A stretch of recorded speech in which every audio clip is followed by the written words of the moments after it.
Shkreti fut gjitha dhënat klienti. Dhe më pas ne I telefonojmë. Ka një sistem shumë të thjeshtë dhe menjëherë pasi viktima, klienti, klikon numri vjen automatikisht tek ne. Gjithçka e kalkuluar dhe me një organizim perfekt. Viktima përshkohet nga linqe që propozojnë fitimin e shpejt, duke lënë numrin e telefonit.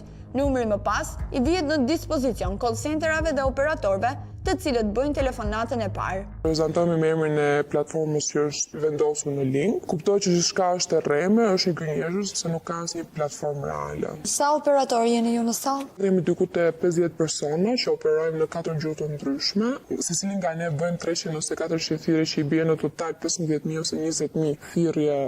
Ata me eksperiencë bajnë edhe 4, 5 ose edhe 6 FTD ose regjistrim platformë në ditë. Klienti bën dërgesë minimumi 250 euro në fillim në llogarinë që ne I dërgojmë. Dhe si ndahet kjo shumë fillestare? Ne si operator fillestar fitojmë diku te minimumi 70 euro për klient. Në momentin që klienti depoziton shumën e parë pas bisedës me ne, bëhet një telefonatë e dytë brenda asaj dite. Po kësaj radhe telefonatën e bën konsulenti dhe ne dalim jashtë loje. Numri I klientit fshihet nga kompjuteri im dhe I kalon konsulentit. Konsulenti është personi që I thith palcën viktimës derisa t'i aposhatis krejt llogarinë bankare. Cila është paga mujore e çdo operatori? Rroga baze jona është 1.000 euro, ndërkohë që me përqindje ditore fitimi për dikë që është I zotit arrin deri te 6.000-7.000 euro në muaj. Tani, dëgjoni pak se çfarë flitet në mbledhjet e këtyre grupeve mashtruesish ku vjetja është në rend të ditës. Na jepet kurajo, siguri, na motivojnë, na thonë të punojmë mirë se do kemi numra klientësh të rinj, të freskët. Në rastin e Italisë na thonë që do na vinë disa numra nga veriu. Zonat e jugut nga 10 euro, nga që nuk kanë lek të hedhin shumë. Zonat e qendrës 20 euro dhe zonat e veriut 30 euro.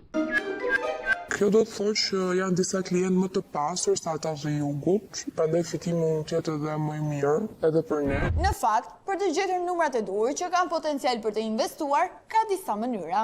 Ajo e linqeve që përshkojnë është njëra, por mënyra më e thjeshtë është blerja e listës së numrave. Dhe për këtë mashtruesit I kanë gjetur burimet.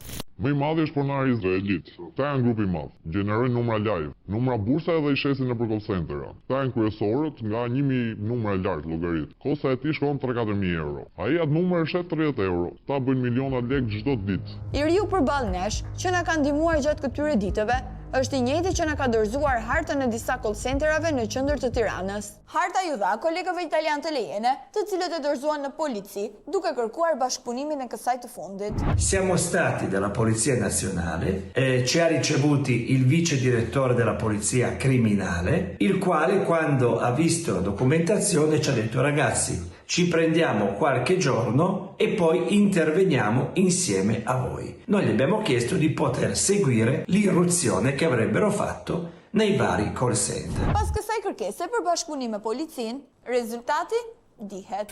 Ishte një që kanë ikur. Uno di sopra, ma mi sembra che siano voti, non so. Voti, ma c'era gente fino a poco tempo fa? Sì, certo. E spariscono, certo. Po call centeri që ka qenë tu e kanë hequra?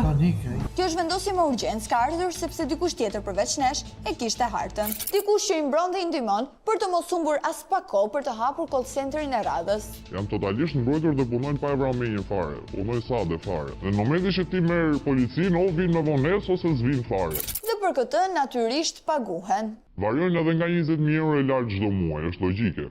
Normalisht një call center I madh nxjerr miliona euro. Kur them 20.000 euro është shifër minimale, janë kështu gjëra të vogla, shifër qesharake për kafe. Varet edhe nga call center, jo, por gjithmonë 20 e lartë japin. Mbrojtja e këtyre vjen nga nivele shumë të larta, se janë fitime shumë të mëdha. Kemi të bëjmë me akuza tepër të forta ndaj atyre që paguen për të na ruajtur dhe për të luftuar shkelësit e ligjit, por disa fakte na bëjnë të dyshojmë se këto fjalë kanë shumë të vërteta brenda. Për më tepër kur shohim se sa me lehtësi kemi arritur të zbulojmë call centerat, edhe pse zhvendosen në mënyrë të vazhdueshme, ndërkohë që policia mbyll syt. Prandaj, sonte edhe një herë publikisht I bëjmë thirrje policisë së shtetit. A do t'i kapni këto keqbërës apo do të vazhdoni të konsideroni bashkëpunëtor të